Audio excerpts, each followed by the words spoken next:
chapters, and it's not because of timing, it's just because my heart's not there yet. I can't read the last few pages. I'm not there yet. It's just emotionally, because once this book is done, it's done. Of course. Yeah. I mean, you know, everybody thinks we should all mourn a certain way. Right. Okay, well, until you walk a mile in someone else's shoes, you know, don't lecture people. 100%. Would walk through the door, drop his bags, Daddy's home, take his phone, Friday night, Shabbat Shalom. Daddy's home, he threw in his phone. Glad we cleared that up. Charlie's phone was off on Saturdays. Bro was like a rapper, sliding in like Usher. Daddy's home, Shabbat Shalom. Erika Kirk recently made a statement that instantly raises a serious question. She hasn't actually finished reading Charlie Kirk's book, the same book she's been actively promoting everywhere. And that's not a small detail. It completely changes how everything she says about it sounds. Because when you look closer, her description of the book hasn't stayed consistent at all. Friday night when he would get home from work, he would turn off his phone and he would shove it in the junk drawer and he would say, Shabbat Shalom. I asked Grok, do Christians say Shabbat Shalom? And the response was no. Christians typically do not say Shabbat Shalom. Most Christians observe Sunday as the Lord's Day in commemoration of Jesus' resurrection, and they do not have a comparable Sabbath greeting. At first, Erika said she had read the entire book, every single page, no hesitation. Then that story shifted. Suddenly, she only had a few pages left. Not long after, those pages turned into chapters. And more recently, she admitted she hasn't been able to finish it at all. That's not a minor mix-up. That's a completely different version every time. And when the story keeps changing like that, it's hard not to ask which version is actually true. But this is where things start to break even more. There's also a timeline issue that doesn't line up. Erika has claimed that Charlie finished writing the book around June or July of 2025. But this was something that the world needed to hear, and God did too, and he put it on his heart, and Charlie wrote it, and I know that it's going to change and impact millions of. But in August 2025, Charlie himself said he was still actively working on it. 2 timelines, 1 book. They don't match. And that's not just confusing. That raises a much bigger question about what version of the book people are actually seeing today.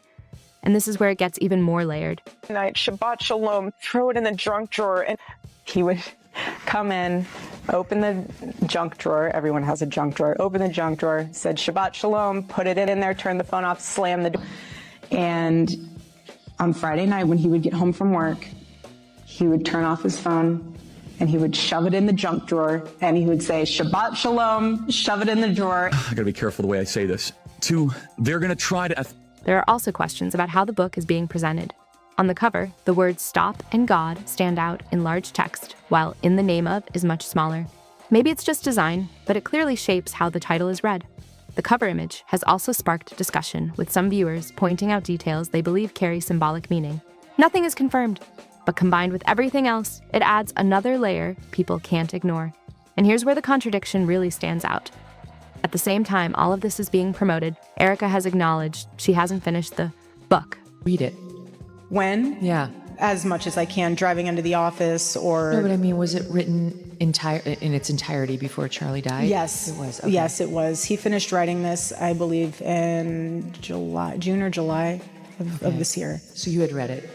Mm-hmm. And but to read it in a book format and not an email format that he would send me is something. Night and day difference, yeah. What are the pages that are folded over? The one that all of them are amazing, but the one that I wanted to read, all of them are amazing, all of them are amazing. Again, I read the whole thing, you know, and I'll be honest, I can't read the last few pages. I'm not there yet. It's just emotionally, because once this book is done, it's... Earlier, she described it as powerful from beginning to end. Later, she said she hadn't read the final sections. That's not a small gap. That changes everything. Because it leads to one simple question. How well can someone represent a book they haven't fully read?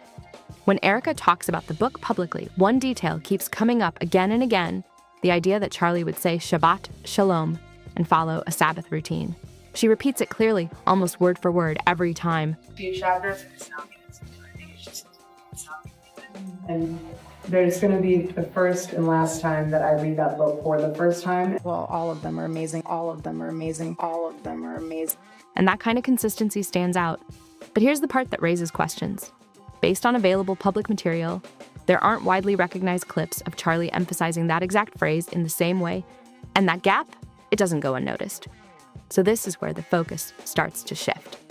Because in most Christian communities, Shabbat Shalom isn't a commonly used expression.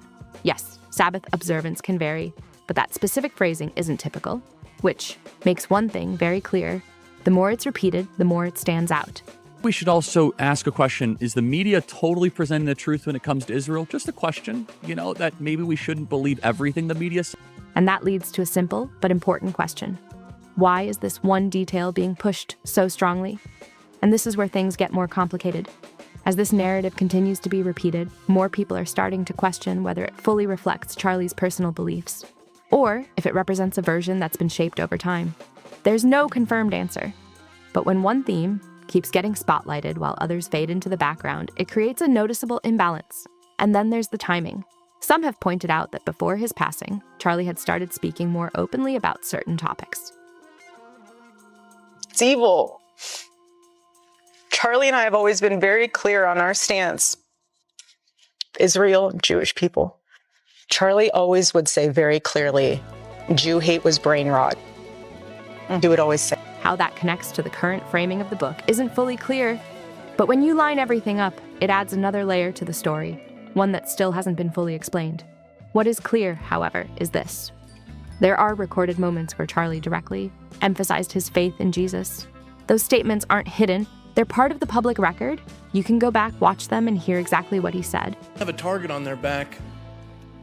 Charlie believed, as do I, that Jews were God's chosen people. But when you compare that to the current messaging around the book, that same emphasis doesn't always appear as central. And that's not a small shift. That changes how the entire message is understood. And this is where the contrast becomes impossible to ignore. On one side, you have Charlie's documented words, clear, direct, and repeated over time.